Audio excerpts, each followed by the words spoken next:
So this is OPEX Falcon. While other scanners focus on the speed that they can feed nice, clean, prepped stacks of work, what we've done is looked at the whole process starting with the prep. Really, that's where most of the work is. So instead of imagining me sitting at this, instead of seeing me sit at this scanning workstation, imagine I'm sitting at a prep table and I have a file that I need to scan.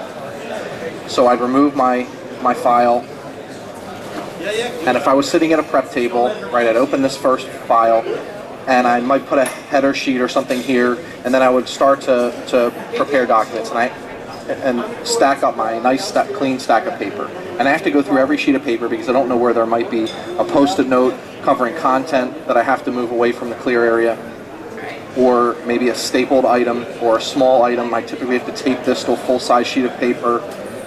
And I would continue to take from this pile and create my nice clean stack of paper that I'd then go and take over to an auto-fed scanner in order to feed there. So now if I did everything exactly the same way as I just did here, but instead of allowing this to stack up, I had this conveyor on, and it took every item as I placed it here and scanned it.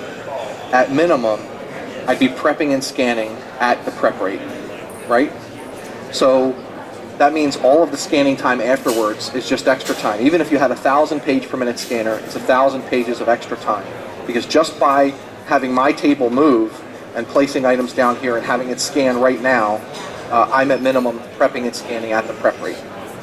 So now we'll look at the scanning workstation and how we can take that and go even further by reducing more prep to a point where we're prepping and scanning faster than you could typically prep the documents. So let's say I have information on the folder I need to capture. Typically you'd have to photocopy this or at least cut it in half in order to run it. And I'm just going to take the contents out, I'll run the folder right through, and then continue to run items right back into that folder and prep while I scan. A small item like this that we talked about having to tape down and having to remove the staple out, I can just drop and continue to scan as I go. A thin item like this, I can just drop and scan. If I have to scan this FedEx or UPS folder here, now this is a double, it has a front and back side, so I'm going to tell the scanner that this is a double feed, and I can actually swipe it in this middle slot here to capture it in color, and we'll talk a little bit about that in a few minutes. Now I spent a long time at a service bureau that were scanning thousands of binders full of information, and they had these little divider tabs in them, and the information on the tab is index data that's very important. So they were actually taking and opening a pair of scissors, pushing this little piece of paper out to tape it to a full-size sheet of paper in order to scan this. And our ability to simply run this right through as it is with the plastic tab was a 5x throughput improvement, that one feature alone. Or maybe there's damaged, wrinkled items. We handle those very well. Or metal tabs in file folders. I can fold those down.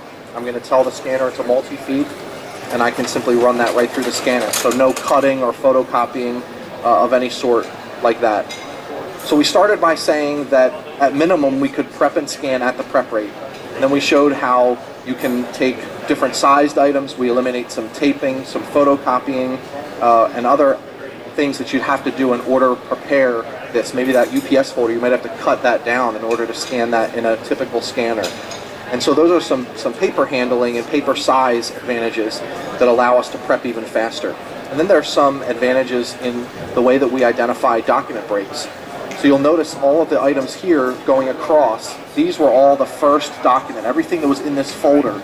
And as soon as the scanner saw a second folder, we set it up and customized it so that we could use that as a document break, so not having to put in a separator sheet. And it went down to this next line here. Another way that we could identify a document break is we could use a typical separator sheet of some sort, like this, but at least if you do have to use those, we can sort those to a separate bin for reuse to save you on printing cost there. Or I could just take the next item and I can use the swipe sensor and identify a document break, and you'll see that go down to the next line here indicating that it's the start of a new document. So there's several different ways to quickly or easily identify document breaks, and some of them may help you to eliminate a lot of the separator sheets that you're using now. And then there are some image capture and image enhancement advantages. And I'm going to run through this photograph really quick.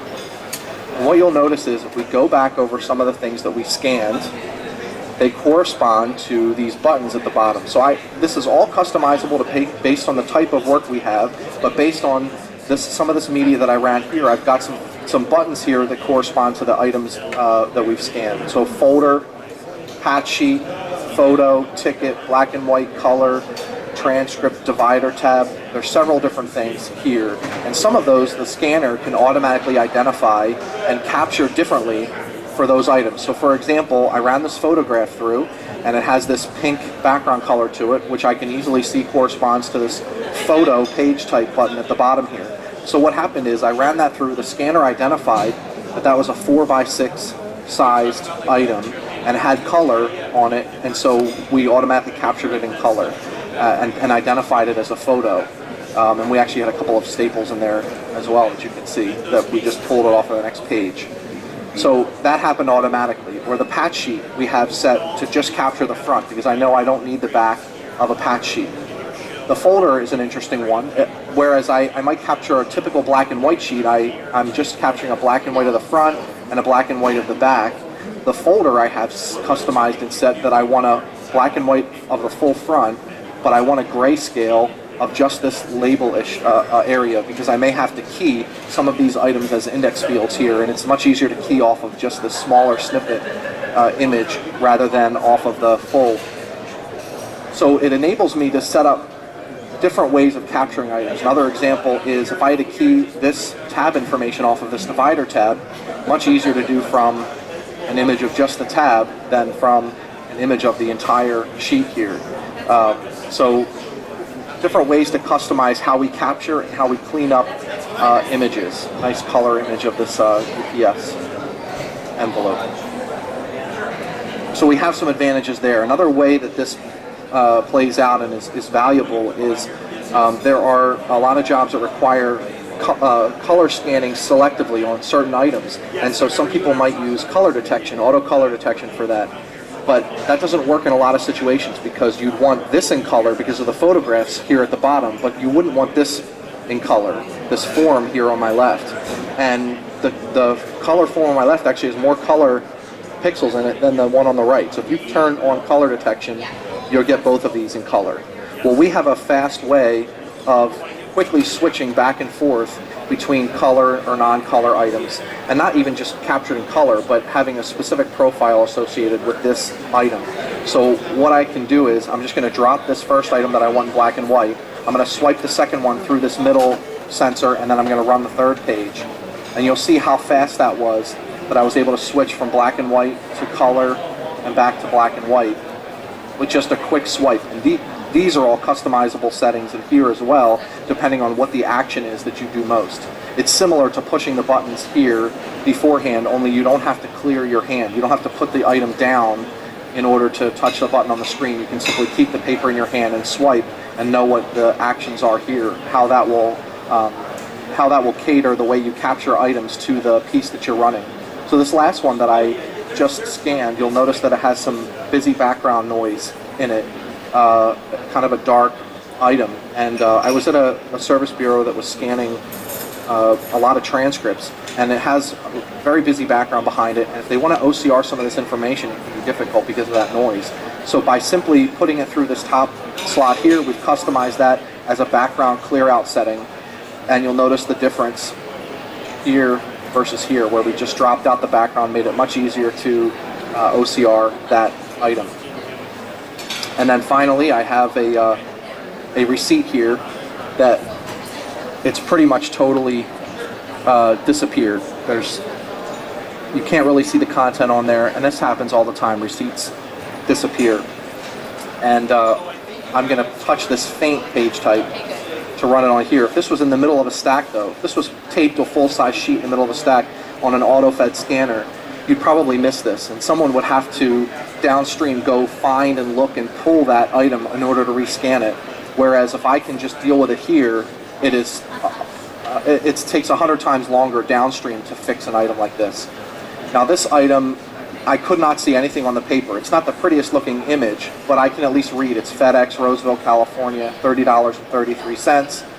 And I've put a message at the bottom here that's not on the paper itself, but on the image here. It says poor quality original.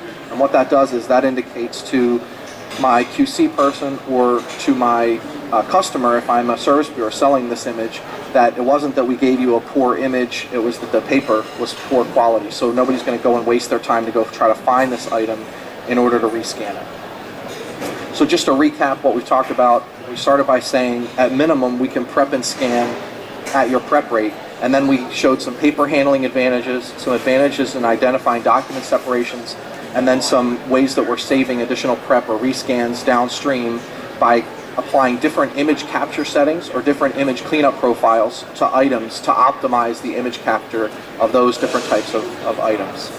Now, if you do happen to have some clean work that's already prepped into nice stacks of paper, it's very rare in our experience, but if you do, we can also handle that and be able to feed those stacks just like a standard auto feed scanner. And you'll notice that as I'm feeding this stack through, that the conveyor stops and allows me to put additional stacks down on here to be able to feed.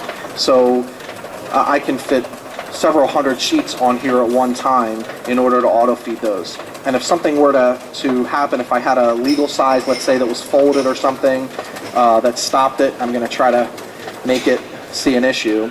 I wouldn't want to have to move all three of these stacks, if I had 3 stacks on here, out of the way in order to get this piece back in order. It would come up here, and I'd simply take my double feed or whatever it was from up here, I drop it in the slot into the proper order, maintaining the proper page order, touch the button, and it would continue auto feeding those items there.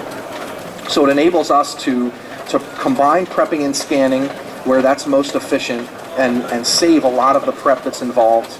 And then at times where you do have clean work, things are already prepped, or need to just push volume through the scanner, we're able to do that too.